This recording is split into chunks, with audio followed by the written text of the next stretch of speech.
সারা বছরের জন্য বিটরুট আর গাজর এভাবে গ্রেট করে শুকিয়ে রাখতে পারেন বিভিন্ন ডেজার্টে ব্যবহারের জন্য।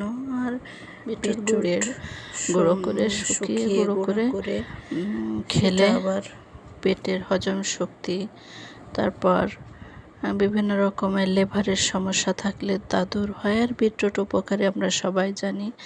আর এটা অর্গানিক ফ্রুট কালার হিসাবে ব্যবহার করা যায়। তো এই যে গাজর আর বিটরুট আমি পরিষ্কার করে ধুয়ে নিয়েছি। এখন এটাকে গ্রেট করব সুন্দরভাবে, একেবারে চিকন স্লাইস করে। তারপরে রোদ্রে শুকিয়ে সেটা সারা বছর সংরক্ষণ করব।